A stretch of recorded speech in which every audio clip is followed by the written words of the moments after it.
Thank you so much for staying. We're still on TMI, the continuation on news and current affairs program. I am Marcelina Unko, and of course, I have Patricia Gebres here with me. Hello, Patricia. Good Thank you for morning. staying. Okay, our guest this beautiful morning that would help us talk about our topic for today is Dr. Victor Ohai, a political affairs analyst. Hello, good morning, Dr. Good Victor. morning.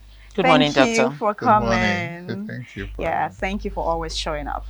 All right, the topic today we would be talking about is about forthcoming 2027 election. APC talks 2027 election talks about APC and ADC. It's just like a fight between the APC and the ADC. You know, ADC coalition came on board to be able to unseat the current ruling party, which is President Bola Ahmed Tinubu. That is why they formed this all ADC coalition stuff. And APC boasts ethnic politics won't stop at Tinubu. ADC confident it will unseat him. At this point, ADC is confident that they would be able to unseat Bola Tinubu for this forthcoming 2027 election. And that is basically what we'll be looking at today from Lagos. All right, Dr. Victor Ohai. Okay, Patricia, do you have anything to say? Yes, okay, just like you have introduced the topic we're going to be talking about here from the Lagos studio, I'm just going to go straight to Doctor. And so, Doctor, the AC is so confident it will unseat APC. Yeah. On what basis do they make this confidence claim? Okay, so it took a coalition to do it before, and it is hope and the same people that did it before Okay. are the ones who are in this coalition, and they're hoping to use the same strategy. You know, it's like they know the secret, they know what they did, and so they are hoping that they can apply the same strategy, you know, to unseat the current administration. And do you think it's going to work? If I had that answer, I'll make a lot of money on it because you know, if you can predict rightly what can happen at all times, you'll be so but rich. do you want to say that's the only confidence they have to boast that they're going to unseat APC come 2027? No, see, there are going to be a lot of things. One of them is the fact that I always say that the next election is for APC to lose. What I mean by APC to lose is they will determine whether they win or lose. Yeah. If the people are happy with you, it will be difficult for the opposition to unseat you.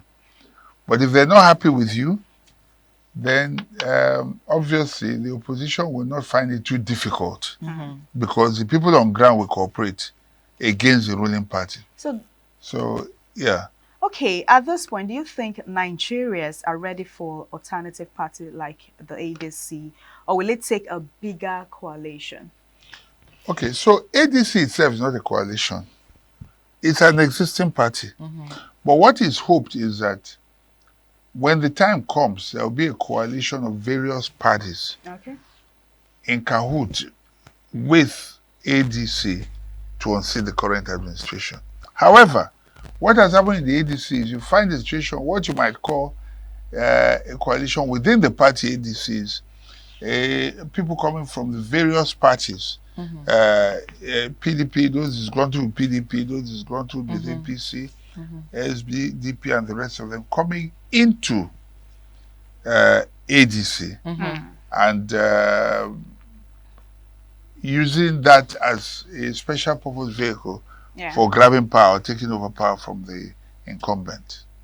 Okay, we've been seeing couple of defections, different governors defecting from their party, joining the APC. And currently, Bayelsa State Governor resigned, but hasn't said the party is joining yet. But there are a lot of speculations, of course, saying he would join the APC. And now we are seeing that people are defecting, parties, governors are defecting to join the APC. And at this point, I'm a little bit surprised because ADC is very confident, very, very confident that they would be able to unseat Tinubu. Remember, this happened during Jonathan. That was how they actually unseat Jonathan, the ADC, the coalition stuff. And now ADC, they are very confident, knowing fully well that a lot of governance at this point is defecting from ADC to APC. What would you have to say about that? They're defecting. Some people are joining ADC, some are joining APC. Yes. PDP appears to be the biggest casualty. However, I don't think it should even be something to worry about, because like a tree would, the leaves would wither and new ones will emerge. So I don't see that as a problem at all. However, where is the confidence of ADC coming from? The people who worked closely with the incumbents, with President Tinubu, Ahmed Tinubu, and the late Buhari, they held midnight meetings. They connived, they colluded, they put moles in the administration of Jonathan to undermine him. It is those same people. They are using the same playbook. But will it work? If it's the same playbook that they used to unseat Jonathan, and the people who operated this playbook are still in the APC and they're in the ADC, is there something new the ADC people will bring into the table? That's the question. Whether it will succeed or not depends on who can outwit the other the most. But I will keep repeating that the next election is for APC to lose. That is, to decide whether to win or lose. And it's important to play politics. Up until now, what the administration has been doing is like they say, okay, they're putting out programs out there that will strengthen the economy and all that, which is all well and good. And along the line too, they also play their politics, because in the recruitment of INEC chairman was predictable. Yeah. Several appointments have been predictable. Predictable in the sense that you can just see that from day one, everything is geared towards 2027. How to win 2027, every decision. Now, what is happening with the defections is something which Nigerians may or may not be aware of. We don't know exactly what is happening, but it is not ordinary for... I don't think it's for the love of APC. Personally, that's my opinion, that all these governors are defected. Yeah. I suspect, I may be wrong, that people may be exposing, it's like flashing dossiers in front of them. Say, oh boy, we get some information here, behave or you know what I mean? Yeah. And although they have immunity now, but the fear of life after government, because Sarkozy just went to jail yesterday for 5 years, former president in France. It can happen here. Governors have been known to go to jail in Nigeria, ex-governors. It has happened. So I think that, and again, many of them too are, the threat of withholding allocations or supporting them in their projects to make them look good towards the next election. And I think I also see fear also of that federal might in election rigging as being part of the thing that may be forcing many of them to change. I'm not strictly convinced that it's for the love of APC or its ideology. Dr. Victor, some APC leaders, including former Minister Ralph Aribishola, say the time has come. That is his word. He said the time has come for real change. That he believed the public frustration over economic hardship, insecurity, and failed promises will drive a wave to support towards the opposition. And at this point, a lot of people are saying that, okay, this is the Bola Ahmed Tinubu regime, and with what we are seeing, insecurity, food insecurity, and all, poverty, high rates of poverty. And now him saying this, don't you think the people, you think they would want to like follow this thing that he's just said? We're seeing all those things. We go to the markets, we get stuff, we see the prices of things in the market, and with all of that, you think people would want to still see that the current ruling party emerged as the winner for the forthcoming 2027 election? Okay, I still think that there needs to emerge a very strong and credible third force. That's what ADC should have represented, but unfortunately, it's the same people. they have been in PDP, they've been in APC, they are the ones in ADC. Yes. So what true. is different? True. What are they bringing to the table? Mm-hmm. So at the end of the day, I'm not sure that Nigerians are seeing or going to experience anything different, whoever emerges from any of these three parties. What we need is, a situation where we have a party that is ideologically based, that is that has, if you like, new faces, but people also new does not necessarily mean totally new. You must come with a track record as well of public service or service in private or public sector with things to deliver. Like, for instance, that's why we have very many brilliant and intelligent minds. True. And some of them could come and emerge in a different party altogether. And if Nigerians see something like that, then I think I think that if they see a fresh face, credible, that they love, that probably has the kind of aura that Obi has, they will go for that person. Because right now, I think Nigerians are just tired of this same old faces. Yes, Faces. yes, Okay. yes. Okay, Dr. Victor, thank you for that. Let's go to ethnic politics. Yes. Okay. The APC claims that ethnic politics won't stop Tinubu. What evidence is APC pointing to in making those claims? Okay, so I even need to understand what they mean by ethnic politics. What I don't know if you can expatiate what ADC means by saying ethnic politics cannot help APC. Well, I think they are talking about ethnicity, the region where the president comes from. Okay. Everybody is going to, just like the language you use, Emilokon. Tribalism also. Yes, its followers are also saying that tribalism, ethnicity, all that put together. There's a point there in the sense that hunger does not discriminate. Okay. Poverty does not discriminate.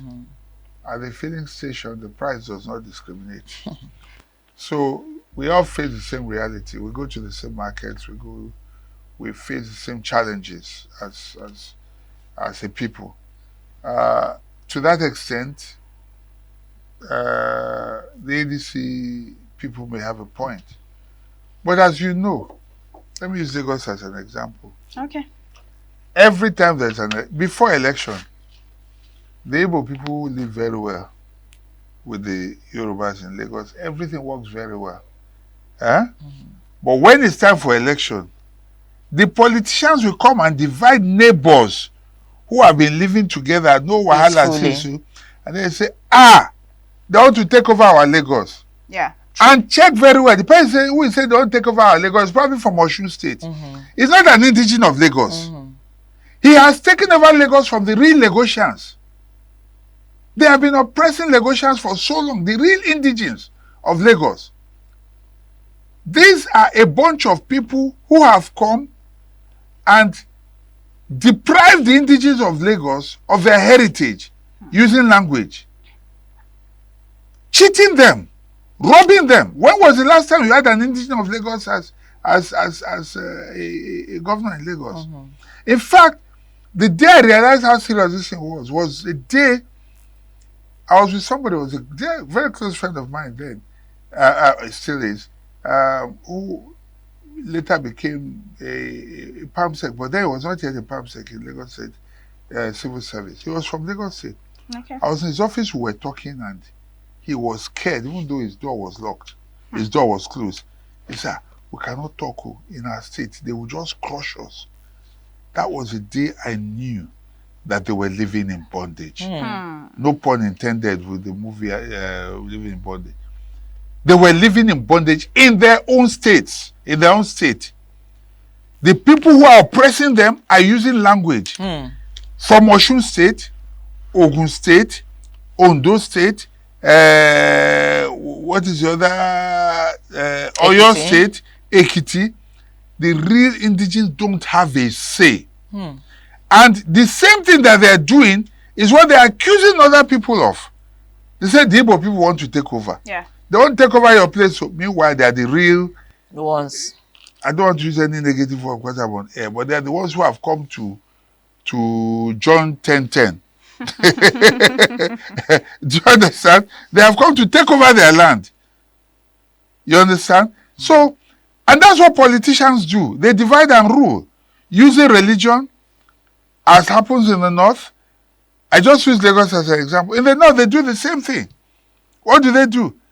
That's where suddenly people you have been living with peacefully become pagans. They are no longer people you should associate with. These are unbelievers, pagans. We cannot have a pagan rule over us. We cannot, but meanwhile, all the while you've been living peacefully.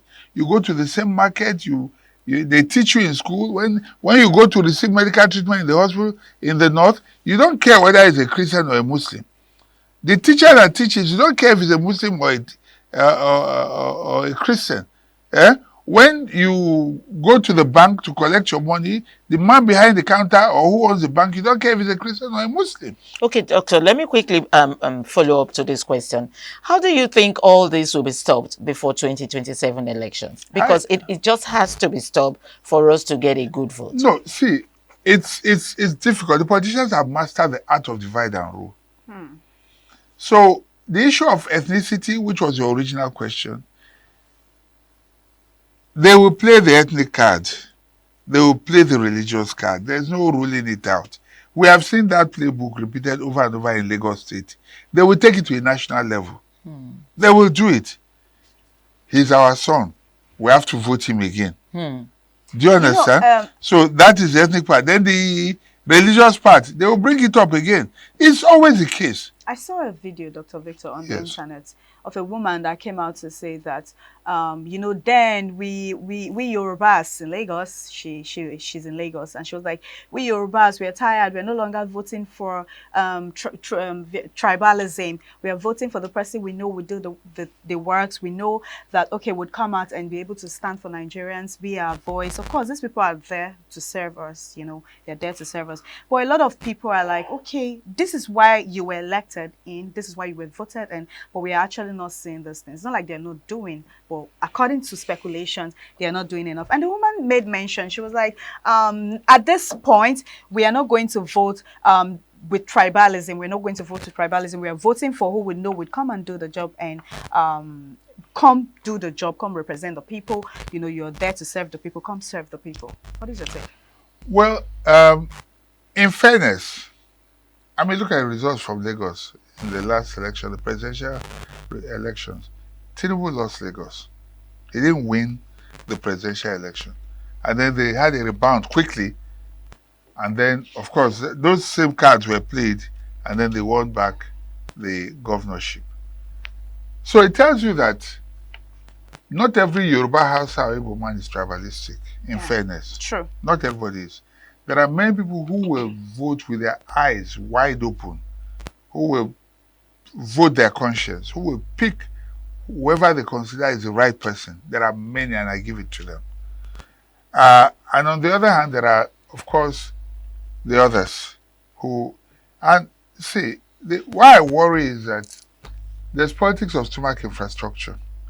That rules. There's still poverty in the land. Poverty has been weaponized as a political tool. Yeah. So you find a situation where both in the north and in the south, you deliberately keep people poor, impoverish people, so that when election time comes, you use money to sway votes or to buy over votes. In some cases, what they do is they buy over their card, the voter's card, and they offer them money, collect it.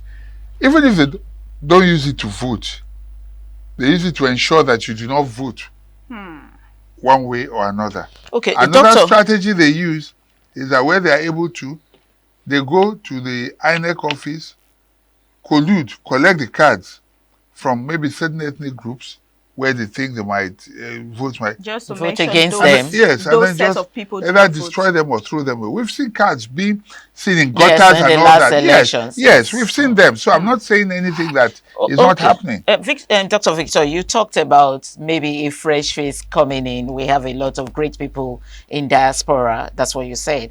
But I also know locally as well. Yes, I know that in the past we've had a candidate who came, I think from the US or somewhere, but he wasn't recognized It's not, because no. See, okay, don't get me wrong. It's not coming from US. It's not any big deal. And if you travel there now, spend 3 months and come back, you are still in Nigeria. It doesn't mean anything.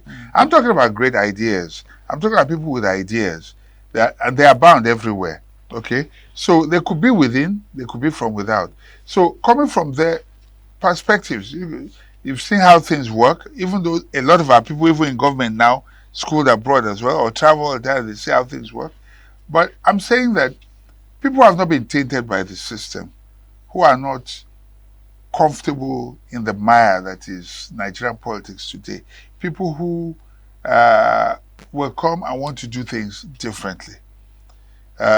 There are some within the system, but the system is choking them. choking them. You know, but we also need people who will come and say, look, I'm not here. Like I keep saying, the president that will change Nigeria is a president who will come and not care about second term. If it comes, it comes. If it doesn't come, okay. Because Which means you hit the ground running and doing the right thing and not bother about the next election. Okay, Dr. Victor, what are the keys? I want you to tell me the key electoral risk that we should monitor in the lead up to 2027 election. Is it voter apathy, violence, manipulations, defections? You mentioned them well. We can take that one after the other. Okay. Let's start with Voter that. Apathy. Yeah. The issue of apathy, it will even get stronger. Because I speak to a lot of people.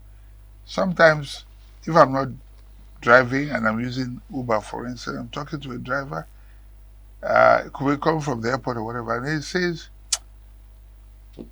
okay, don't worry. No, now your vote put them there. They will tell you straight, now your vote put them there. Whether you vote, you not vote, they don't enter, they go enter. Why should I why should I go out and vote? They not, now our vote put them there. So when you begin to hear things like that, it shows, you see apathy, you see hopelessness. Yes. Not because that's what they want, but it's like, look, no matter what I do, it's not going to change anything. It's not going to work. My vote is not going to That count. is dangerous. That's not very good for our democracy. Yeah. So there's going to be apathy. You cannot rule it out. People have lost hope. And then what are the other points again that we're talking about? Violence, manipulation. You see, you cannot rule it out. Right now,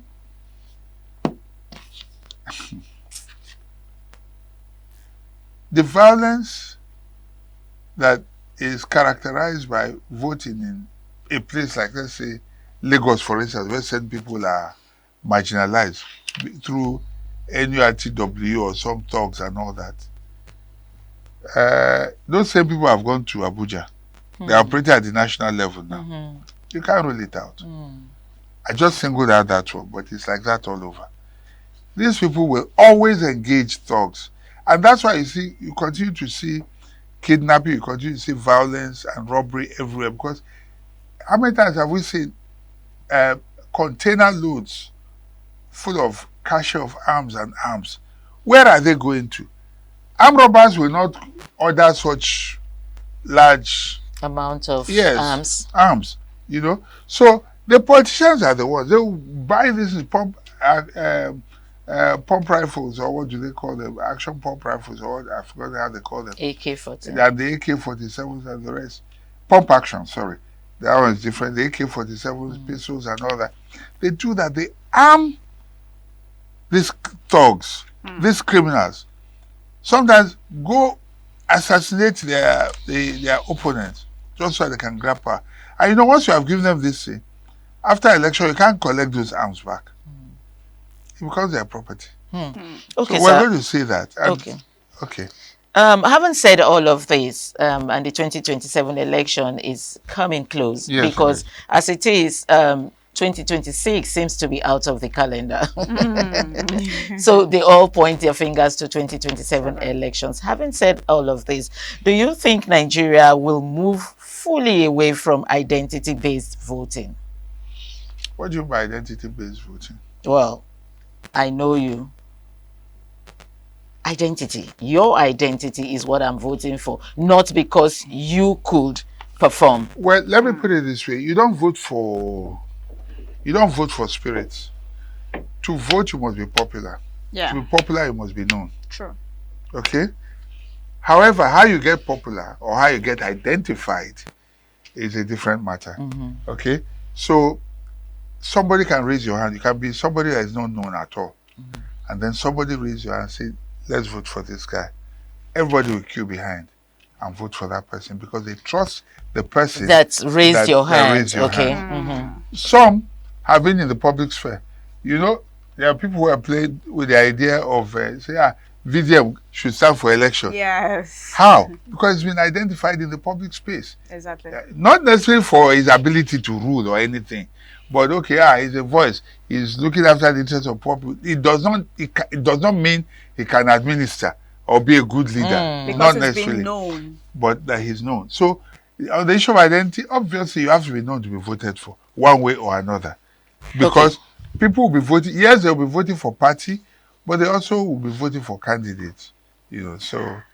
Okay. All right. Thank you so much, Dr. Victor Ohai, for helping us analyze this particular topic. Let's keep our fingers crossed to 2027 election and see who emerge as the president. Okay, this is all we've got for you from Lagos on TMI this beautiful morning. Of course, I have my co-anchor here, Patricia, with me. Thank you so much for joining us. Thank you for joining us. All right, do join Benin for, we'll be handing over to Benin for the continuation on TMI. Do stay. I am Marcelina Umpor. Okay.